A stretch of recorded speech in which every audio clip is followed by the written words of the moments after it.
This is the one night I try my hardest not to think about, a night that still makes my stomach clench.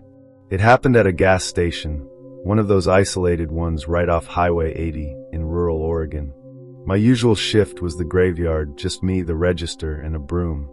That night, around 2 a.m., the only sound was the faint hum of the highway in the distance, a silence that felt less peaceful and more like a warning. At first, everything was normal. I was scrolling through my phone, occasionally glancing at the security monitors. Then, the fluorescent lights above me flickered violently, plunging the convenience store into momentary darkness before buzzing back to life. I figured it was just the old wiring. A few minutes later, a loud bang came from outside, like something heavy had fallen against the side of the building. I froze, my heart hammering, but when I looked at the monitors, nothing seemed amiss. I tried to rationalize it away. Maybe a tree branch fell, or a late-night delivery truck hit a pothole too hard. Then I saw him. A man. He wasn't in a car. He was just walking out of the tree line bordering the station. He was tall, dressed in a dark hoodie pulled low over his face, almost completely obscuring it. He didn't head for the gas pumps, didn't approach the convenience store door. He just stopped about 50 feet from the building, facing me. He stood absolutely still, like a statue carved out of the night. A knot of dread tightened in my chest, but I tried to rationalize it away. Maybe a drunk wandered off the road, lost and confused. I tried to ignore him, to focus on my tasks. But every time I looked up, he was still there, unmoving, staring directly at the store. I even opened the door a crack, intending to ask if he needed help, but he didn't react, didn't even shift his weight. I closed the door, a shiver running down my spine. A few minutes later, I risked another glance. He'd moved. He was about 10 feet closer now, still perfectly still staring. My hand instinctively went for my phone. Should I call the cops? Just as I was debating, another figure appeared on one of the monitor screens. This one emerged from the tree line on the opposite side of the station, a blind spot from my view inside. They were also wearing a dark hoodie, also standing perfectly still, mirroring the first figure's posture and distance, both fixated on the store. My blood ran cold. I distinctly remembered locking the back door, the employee entrance. But as I stared at the monitors, a flicker in my peripheral vision caught my attention. The doorknob on the back door on the monitor was slowly, deliberately turning. My head snapped to the door itself. The knob had rotated to its fullest extent. Then, the door was gently pushed inward just a crack. In that moment, I almost screamed. I lunged, throwing my entire body against the door, shoving it shut. Then I started piling everything I could find against it. Chairs, a mop bucket, even cases of snacks from the shelves. My hands shaking, I dialed 911, my voice trembling as I explained the situation to the dispatcher. She told me to stay calm, that the nearest patrol car would take at least 20 minutes to reach me. Those 20 minutes were the longest of my life. I could hear faint scratching sounds from outside the back door, like fingernails dragging on wood. I pressed my ear against the wood, straining to hear, terrified that the door would burst open. Then, with a deafening crash, the sound of shattering glass erupted from the front of the store. I whipped my head around. One of the large plate glass windows near the entrance had been smashed inward, a jagged hole now gaping in its place. Cold night air rushed in, carrying the faint scent of wet earth and something else, something metallic and acrid. I could hear heavy, deliberate thuds just outside, getting closer, as if someone was kicking the side of the building with incredible force. The scratching at the back door intensified, becoming a frantic, desperate clawing. I was trapped between 2 points of attack, my heart pounding so hard I thought it would explode through my chest. The sound stopped abruptly when I heard the distant wail of sirens, growing louder with each passing second. When the police finally arrived and kicked open the back door, there was nothing there but the moonlight illuminating the empty expanse. The shattered window was the only evidence of what had happened, though no tools or people were found. I quit that night. I haven't worked a night shift since. To this day, whenever I'm alone at night, I find myself compulsively checking the locks. I'll never be able to explain who those people were, what they wanted with me. It wasn't a robbery. It was something far deeper, far more chilling, a pure, unadulterated terror I still can't comprehend.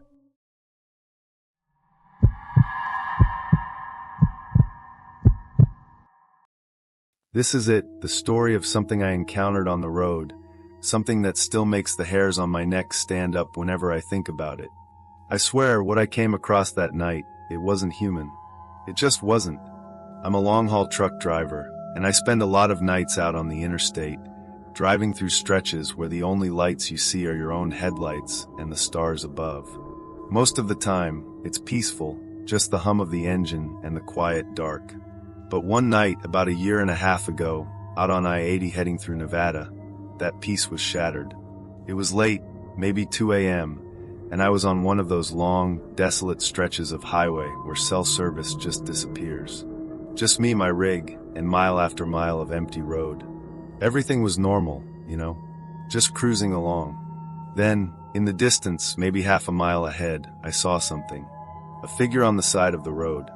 I squinted, trying to make it out. It was a person standing perfectly still, wearing what looked like a dark, bulky hoodie. They had their head down, just standing there. No car pulled over, no hazard lights blinking, no them out for a ride. Nothing. Just a lone figure, unmoving, in the middle of nowhere. I slowed down a bit. My first thought was maybe someone had broken down and was too scared to flag me, or maybe they were in shock. As I got closer, I eased off the gas even more, ready to stop and offer help if they needed it. But as my headlights hit them, I noticed something off. They didn't react at all. Didn't look up, didn't wave, didn't even shift their weight. Just stood there, perfectly still. My gut started to churn a little, a low thrum of unease. I kept driving, slowly passing them. As I went by, I glanced in my side mirror. That's when it happened. The figure slowly, deliberately lifted their head. Their face was just a blur in the dim light, but it looked incredibly pale, almost luminous. And then, as my truck pulled away, I swear I saw a faint, unsettling smile stretch across their lips. My foot instinctively pressed the accelerator. I told myself it was just fatigue, playing tricks on my eyes. I drove for another half hour, maybe 45 minutes, trying to shake the image of that face. I was starting to feel a little heavy-lidded, thinking about finding the next rest stop or a diner with some coffee. I flicked on the high beams, just to cut through the oppressive darkness. And then in my rearview mirror, I saw it again. The same figure, running. My heart leaped into my throat. They were maybe a couple of 100 yards behind my trailer, but they were gaining. And the way they ran, it wasn't human. It was too fast, too fluid, like they were gliding just above the asphalt. Their limbs didn't seem to move quite right, almost disjointed, yet impossibly graceful. The chill that had started in my gut now spread through my whole body. This wasn't some stranded hiker. This was something else. I stomped on the gas, pushing the big rig as hard as it could go. The speedometer climbed 75, 80, 85 miles an hour. But every time I checked the mirror, they were still there. Closer, closer. I could feel a cold sweat break out on my forehead. I started to hear a faint, high-pitched scratching sound, like fingernails dragging across glass, coming from behind the cab. It was subtle at first, almost drowned out by the roar of my engine, but it grew steadily louder, more insistent. Panic started to set in. I was alone in the middle of nowhere, with something unnatural chasing me. I mashed the accelerator to the floor. Through the rear view, I could see it now, impossibly close. It was practically touching my trailer. Its face, that same pale, indistinct face, was almost pressed against the back window of my trailer. Its eyes, in the glow of my taillights, seemed to shimmer with an unnatural, greenish light. I could make out what looked like a wider, more grotesque smile than before. My hands clenched on the steering wheel, knuckles white. Without thinking, I swerved violently, throwing the truck into a sudden, wild zigzag across both lanes. The trailer bucked and swayed, tires squealing in protest. For a terrifying second, I thought I was going to jackknife or go off the road. Right then, as the truck lurched, there was a loud thump from the roof of my cab, followed by a scraping sound that sent shivers down my spine. It felt like something heavy had landed up there, clinging on. I kept the pedal to the metal, driving like a madman, weaving and swerving, desperate to dislodge whatever was on my roof, or to just get away. I didn't dare look up or pull over. I just kept driving, adrenaline coursing through my veins, until finally, I saw the distant glow of city lights. I flew past the Welcome to Winnemucca sign and didn't slow down until I hit the brightly lit main street, pulling into the first gas station I saw. I killed the engine, my hands shaking so bad I could barely turn the key. I jumped out of the cab, heart pounding like a drum, and did a frantic walk around of my truck. I checked the roof, the windows, the trailer. Nothing. Not a scratch, not a dent, not a single mark anywhere. It was like nothing had happened, like I'd just imagined the whole terrifying chase. But I hadn't. I know I hadn't. I filled up my tank, trying to act normal, but my eyes kept darting to the shadows, to the dark edges of the parking lot. I couldn't shake the feeling that I'd just narrowly escaped something truly horrific. I've been on that route countless times since, but I refused to drive it at night anymore. I still don't know what that thing was, or why it was chasing me, but I'll never forget that pale, smiling face in my rearview mirror. Some things are just better left unexplained, and out there, in the dark, you encounter things you can't possibly explain.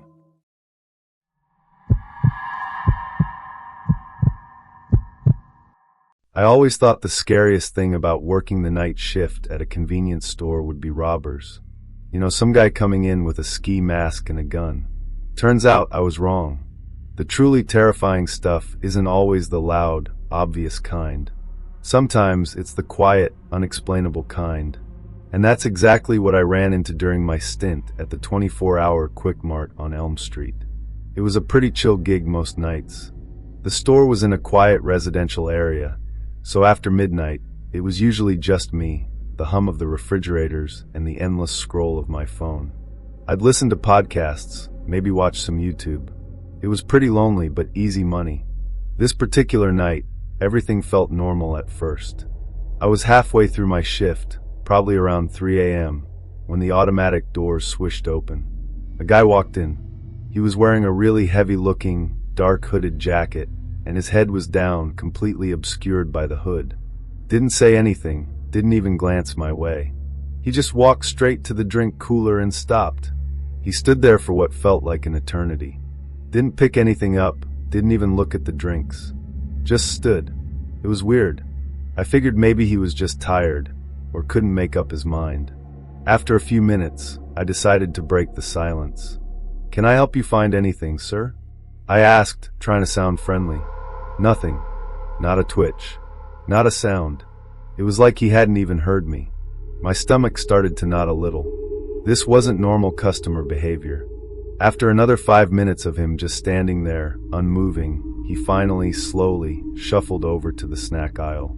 And again, he just stopped, facing the shelves, utterly motionless. No reaching for chips, no reading labels. Just a statue in a heavy jacket. Now a definite unease had settled over me. I tried to focus on my phone, but my eyes kept darting to him. Through the security monitor above my head, I could see him at the very end of the aisle, his back to me. But then, something even stranger happened. He started swaying, almost imperceptibly, from side to side. Not like he was about to fall, more like a slow, deliberate rocking. It was subtle, but it gave me the creeps. The store was silent except for the low hum of the coolers, and his strange, silent swaying filled the space. Then, without warning, he turned. My breath hitched. He started walking towards my counter. Slowly. Every step was deliberate, almost mechanical. His face was still mostly hidden by the shadow of his hood, but I could make out his eyes. Or rather, where his eyes should have been. They were just dark, empty holes. No shine, no reflection, just two black pits. It was utterly chilling. He kept coming, one slow, deliberate step after another, and I felt a cold dread creeping up my spine. My hands were clammy. I wanted to run, but I was frozen behind the counter. He finally reached the counter and stopped directly in front of me. He didn't speak. He didn't make a sound. He just slowly, excruciatingly slowly, extended his right hand. His fingers looked long and pale. He pointed. His arm was stiff, like a mannequin's. He was pointing directly behind me, at the cigarette display on the wall. I was paralyzed with fear, but my body seemed to move on its own. My head slowly turned, following the line of his outstretched finger, and there, on the very top shelf of the cigarette display, was a pack I'd never seen before. It was plain brown with no brand name, no warnings, nothing. Just a blank, unlabeled pack of cigarettes. I stared at it for a second, then looked back at him. His hand was now down at his side, and those two empty holes were still fixed on me. With trembling hands, I reached up and pulled down the mysterious pack. My fingers brushed against the cold plastic as I put it on the counter. I slid it over to the scanner. The second the red laser hit the barcode, the scanner let out a loud, ear-splitting beep. Not the usual polite beep, but a piercing shriek. On the screen in bright red letters, it simply read, "Unknown item." I didn't know how much to charge him, or if he even had money. I was too terrified to ask, too terrified to even look up properly. I just stood there, staring at the screen. He picked up the blank cigarette pack. He didn't offer any cash, didn't say thank you. He just turned and walked out of the store, as silently as he had arrived. I watched him go, those empty eyes burned into my mind.